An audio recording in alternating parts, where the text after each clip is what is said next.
ওই গরিম্পা এক গ্লাস পানি দাও তো খাই। এই নাও। ঘরে চাল ফুরিয়ে গেছে, কিনতে হবে। আমি কি টাকা আনার বেশি নাকি? সংসার কি করে চালাস? সংসারের কথা তোমাকে সামলাতে হয়, কি করে সংসার চালায় সেটা আমিই জানি। প্রতিষ্ঠিত কাছে আমার মুখ থাকে না, যেটা দাও কালো দাও। চুপ কর, আমি ভেবেছিলাম তুই আমার কষ্ট বুঝিস, কিন্তু না, তুই শুধু তোর স্বার্থ দেখিস। হ্যাঁ আমি স্বার্থ দেখি, আমি আমার মেয়ের জন্য স্বার্থ দেখি, তোমার জন্য স্বার্থ দেখি, আমার জন্য স্বার্থ দেখি। আর টাকা তুমি আমার বাপের বাড়ি দিয়ে যাবে। আমি তো এখন টুকটাক ইনকাম করছি, তাহলে টাকা যাচ্ছে কোথায়? সংসারে কি কম করো?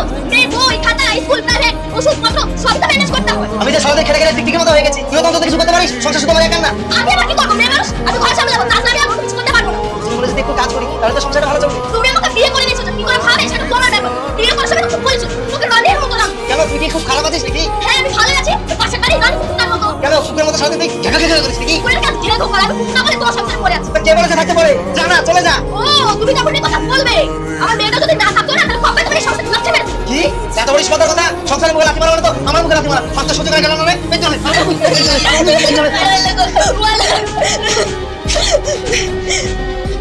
তুমি আমার গায়ে হাত দিলে।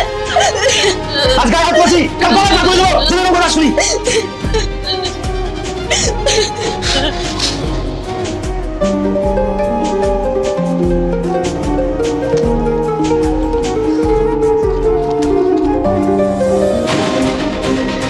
ওই ঘর ছেড়ে দাঁড়াও। বলো আবার বিয়ে করবা নাকি? একটা বউ সামনে তো জান বেরিয়ে যাচ্ছে, আবার ডবল বিয়ে? তাহলে আমাকে ডাকলে কেন? তোমাকে কেলামা বলে কিরকম মেয়ের সাথে আমার বিয়ে দিয়েছো? কেন কি হয়েছে? মেয়ে তো দেখতে খারাপ না বাবু। মেয়ে দেখতে খারাপ না, কিন্তু মেয়ের গুণ এত খারাপ যে সারাদিন আমার সাথে ঝগড়া করে।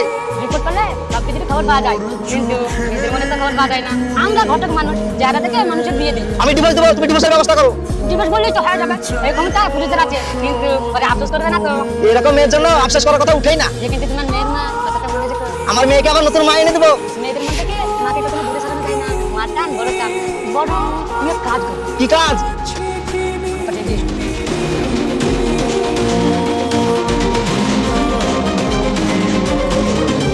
ঠিক আছে ঘটক সাহেব।